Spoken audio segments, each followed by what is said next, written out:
To the west of Waterford Harbour lies Dunmore East, a jewel in the sunny southeast, renowned for its fishing and tourism.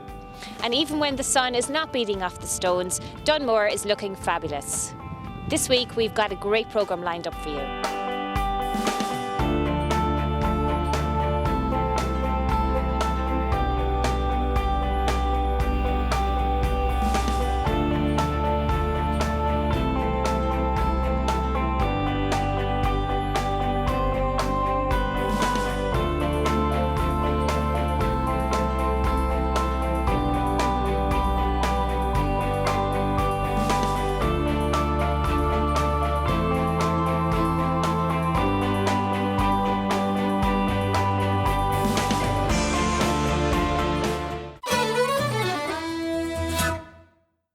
An integral part of the community here is the Dunmore East Lifeboat Crew, which has been in operation for over 120 years. Its members are mostly volunteers who come from all walks of life and are supported by donations and legacies. They give up their time to assist in the saving of lives at sea. Their work is essential, dangerous, and at times it's often difficult. Today we get to meet these wonderful people who at a moment's notice will drop everything and head out in search of those who have found themselves in difficulty at sea. Well, the RNLI's mission is to save lives at sea. So at the station here in Dunmore we have about 20 volunteers, and the RNLI in general is a charity, and we rely on funding from the general public, and that's what keeps our boat here behind us, which is a Trent class lifeboat, and it's the generous public is keep these boats afloat and keep us our safety gear, like our life jackets in particular, and that keeps us safe while we're trying to go to sea to save lives. So we're here with a group of fundraisers for the RNLI in Dunmore East. Kathleen, I'll speak to you first. Can you tell us a little bit about what you do? Do you have a main fundraising event that you run every year? We do, yes. Well, our biggest fundraiser is the Flag Weekend in August. And the second one then is our Christmas raffle. Okay. And apart from that, we do coffee mornings, quiz nights and different things. So you have different events going on throughout the year? We have, yeah. I'm Susan, I'm with the fundraising branch, and I also have a second role. I'm the educational volunteer. Okay, and so maybe tell us a little bit about that. I go to primary schools and give a short talk. It's 30 minutes or thereabouts on safety on the beach. And it's a free talk that we give to the schools because all our volunteer work, there's no charge. My duties are to look after the crew, number one, make sure they don't get injured or when we're out on a shout. Number two would be to look after the boat itself, make sure that nothing happens to it, that it's kept in good condition, or whatever station mechanic could be doing all the engine work and whatever else. To do with that side of it. So when a call comes into the RNLI here, what procedure is followed? Well, basically we get a pager alert, and we're down here within a number of minutes, and we come in here to the crew room and we gear up as quick as possible. We generally have some information at that stage as to what the incident is that we're going to, and the coxswain would have been briefed previously to that. So our job is to get over to the boat, get the boat ready and get to sea as quick as we can. For today's exercise, we're going to go out, we're going to simulate somebody in the water, so it would be a call from the Coast Guard to say that there's somebody in the water that needs rescuing. We would go out, we approach them in a certain way, and we have a particular method. We have a special mannequin, we call him Fred. Okay. So Fred is going to go into the water for us today, and we're going to try our best to rescue him, just to simulate rescuing somebody from the water.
You can learn more about the RNLI and their work at their website. Now we meet Thomas and Jessie Barr, Dunmore's star athletes. 22-year-old Dunmore local Thomas Barr, alongside his sister Jessie, both students at the University of Limerick, have been competing with each other from an early age, both at home and on the track. Although both have had their ups and downs in each event, the two siblings are determined to move forward towards the Rio Olympics and beyond. My normal event is 400 metre hurdles, but I'm also kind of looking to try and get myself a spot on 4x400 metre relay teams as well, so I'll be running a little bit more on the flat maybe this year. Well, last year was probably my best year to date with athletics, and it was kind of a little bit of a shocker for me because I was injured for a number of weeks coming up to competitions and stuff. So I broke the national record in my second race and then went on home soil in Dublin to beat the world champion in a time that was very close to that national record again on home soil, which was all the sweeter. It's probably the highlight of my career so far, and definitely the highlight of my year last year anyway. And I was on a high from it.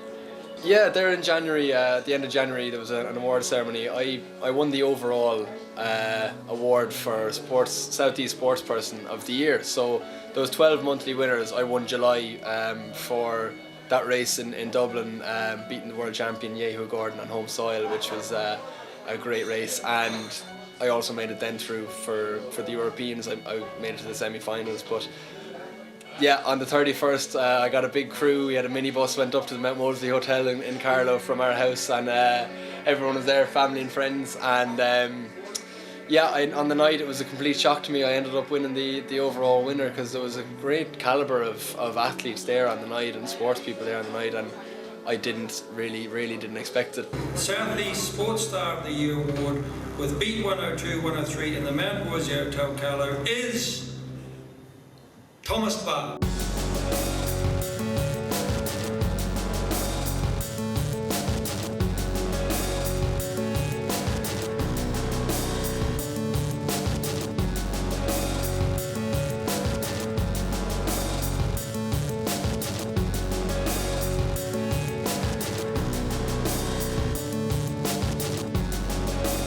He was nominated for the award after a fantastic summer of success where he set a new national record at 400 metre hurdles, which had been studying for 18 years, I think.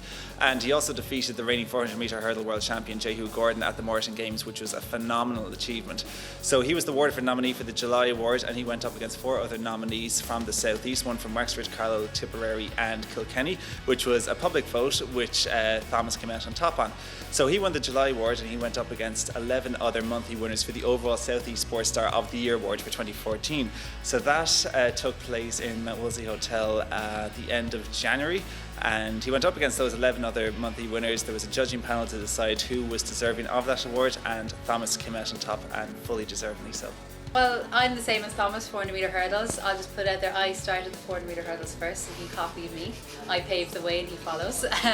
So yeah, we're training the same training group in Limerick. I've been doing them since I was about 17. Tried every other event and found that the 400 hurdles were the ones for me. I mean, all athletes are competitive, you have to be when you're trying to compete at this level. But obviously there's that added sibling rivalry between us. I mean, obviously we're boy and girl, so I would never beat him in a race, that's never going to happen. But I always want to compete where I can. So say we might do in a training session, we might do Thomas has started doing gym sessions with me, whereas I've been doing them for the last couple of years, and so he's new to it, so I have the edge on him in the gym. So I'm kind of doing exercises going, oh, you can't do this. Pumping weights, and I'm just doing weights that he's still learning. He's learning the technique, whereas I'm actually lifting heavier, and this won't happen very long, so milk it while I can. But you know, and there's always there's always little things competitiveness. Like we mentioned earlier, who gets mentioned first in the newspaper, whether it's I'm his sister, he's my brother, and you know. But like we're each other's biggest fans at the end of the day as well. I mean, obviously they're competitive, but we do want to do well for each other. I mean, at the end of the day, I mean, we are happy, we are delighted for each other. We both understand the event. We're both so we see each other every day. And actually we get on pretty well, which is, thank God, because otherwise we'd probably kill each other. Yeah. And we understand the event quite well, so we can, you know, we can be honest with each other and blunt with each other even, and we're not going to have any hard feelings really, you know, yeah. So it's pretty good in that way. Handy training partners. Yeah. For now anyway.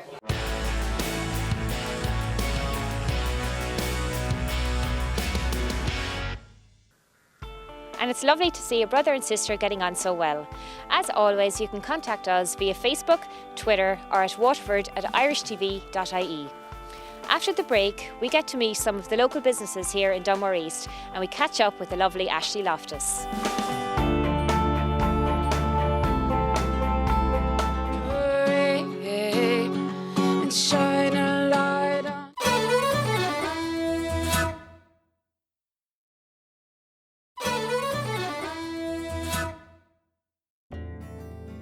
In Dunmore Village exists an extremely close-knit and driven business network. Each establishment has had its struggles but has adapted to the harsh economic crisis and successfully pulled through. Today we have spoken to a very select few business owners who have given us a great insight into the business in general in Dunmore. Well, our business is called Indulge. We began life about 18 months ago as a gourmet food shop. We have our own bakery, we have our own deli. Everything that we do from the bakery and deli is produced in-house. And then, having worked previously with farmers markets, we had a large selection of food producers that we worked with, and we were stocking a lot of that food. The market in Dunmore is such that, unfortunately, we don't have a great footfall through the winter. We have peaks and troughs. From that point of view, we have decided that we need to change our business model. We need to optimise the business throughout the summer, and then to try and diversify through the winter as well. We've been here 17 years now. Next month. Okay, 17 and years. it's a family business. It's yourself. It's a family business. Myself and my wife, and my daughters, while they were in school, used to work here during the holidays and things. But they've all gone to college now and they've moved on. So back to Barbara and myself. We got people from all over coming down here. We get people on short breaks in hotels in Waterford coming out to go for a walk, get a bit of fresh air. In the winter months as well. During the winter months as well, yeah. A lot of retired people take midweek breaks and that sort of thing. We get a lot of people then in November, December come out whale watching. There's a couple of guys here who operate boats doing that sort of thing. Yeah, the winter is a different type of trade. Winter is more, we find lately that the walking people who tend to enjoy the outdoor life, come out here a lot, come in after their walk, they do the cliff walk out to Portally and from there on to Tramore sometimes. And people out generally just getting a bit of fresh air and getting rid of the cabin fever, I suppose. We close a bit earlier in the evenings. As the evenings grew darker, we closed up a bit earlier, which cut down our overheads. And but basically, the downturn in the economy was to our advantage because people, I suppose, couldn't afford various different things, the things they could afford during the Celtic Tiger, and they resorted to coming out to places like Dunmore East and looking at the scenery and things that didn't cost any money, which was great for us. Well, I suppose home for me has been Waterford. Travelled away quite a bit. Most of my training has been hotel based, starting in Kilkenny to the Cayman Islands, to the Ritz London, to Dublin, back to Waterford, where I met my wife, and then from there we moved over to Bath and Somerset, and from there to Fort William, the northwest coast of Scotland. And in 2004 we decided to move home, and we bought a restaurant in town called Shake Hayes. And a year later we bought what was the Anchor Bar, now the Spinnaker, and we've been here now for 10 years. Business has changed an awful lot since 2008 when the start of the recession really kicked in. I think everybody's had to adapt and work harder and faster to keep their business alive and the doors open. It's been certainly very challenging professionally and challenging on the home front, but thankfully we are still here and trading well. Business is starting to grow again and sales are starting to come up slowly but surely. Dunmore East is a beautiful, seasonal, lovely fishing village. Unfortunately, we are too busy in the summer and too quiet in the winter. I think if we could get 52 weeks of the year consistent business, would be 52 weeks of the year consistent cash flow. But the season kicks off here kind of the 1st of May through to the end of September. And then from October through to the end of March is very much cut your cloth to measure as best you can. What's your favourite thing about Dunmore East? The Spinnaker. Has to be. Has to be, yeah. I've committed to it 10 years ago. It's become rightly or wrongly, it's become part of my life. I think if you don't love what you do in this game, in catering, get out of it, because it's very challenging. Out of my workplace, I love the village itself. I have the beach on my doorstep. I do triathlon, so it's quite good just to be go down there and swim. It's just a nice place to work.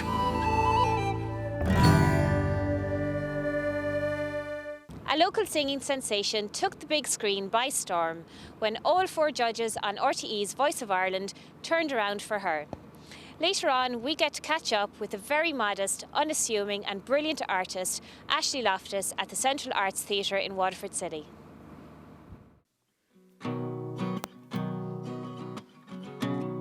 Stevie Wonder has played a huge part in my life. It was actually, I kind of forgot about him until when I started college. I lived with this girl and she played a Stevie Wonder album once, and I was like, it brought back so many memories from my childhood.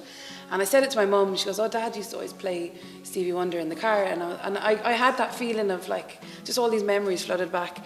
So he's huge, a huge inspiration for me music-wise. And you sung a Damien Rice song as your opener on The Voice, yeah? I did, yeah. I think that album, I think it's one of the best albums ever. And I didn't purposely pick him because he's Irish, but I do like to, like I said, I like Gavin James. I do like to try and support Irish musicians as much as possible. But when they're as good as Damien Rice, it's a pleasure to be able to sing one of his songs. To date, on The Voice of Ireland, what's it been like? It's been brilliant. It's I never would have expected this to happen at all. So I'm a small part of me is like, what have I done? You're blown away. What have I let myself in for? But so the blind audition was crazy. Now that was like a real sort of, I suppose, it sealed that, okay, you're good enough to be here. Getting the 4 judges to turn around was crazy. Incredible. But Brezzy pulled me aside actually quite soon after that and said, you need a bit more confidence, just believe in yourself, because the 4 of us did. So that has helped a lot.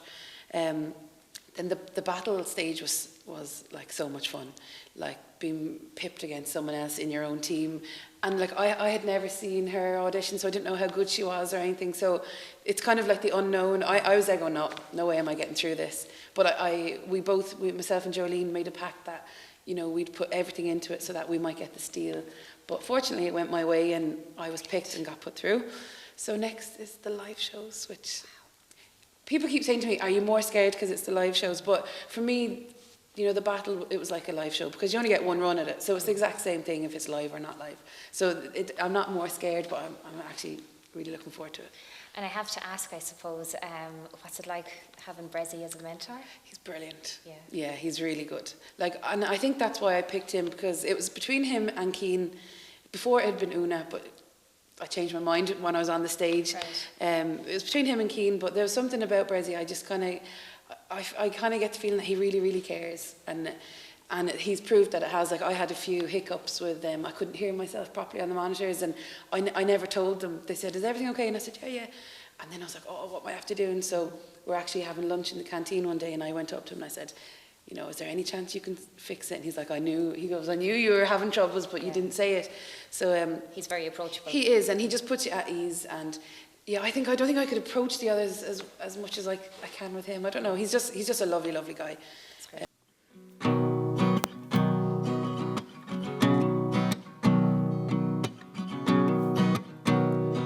So tell me, are you feeling strong? Strong enough to love someone and make it through the hardest storm and bad weather. And would you pull me from the flames? Hold me till I feel no pain and leave me sheltered from the rain.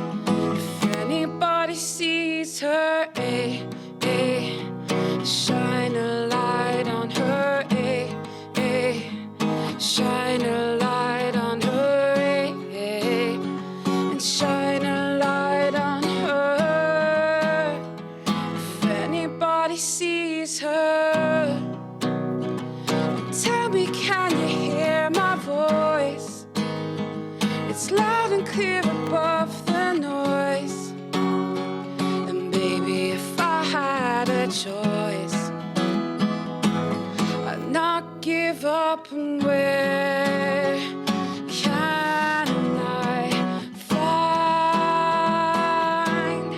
her? She took the light and left me in the dark, yeah. She left me with a broken heart, yeah. Now I'm on my own. If anybody sees her, shine a light on her,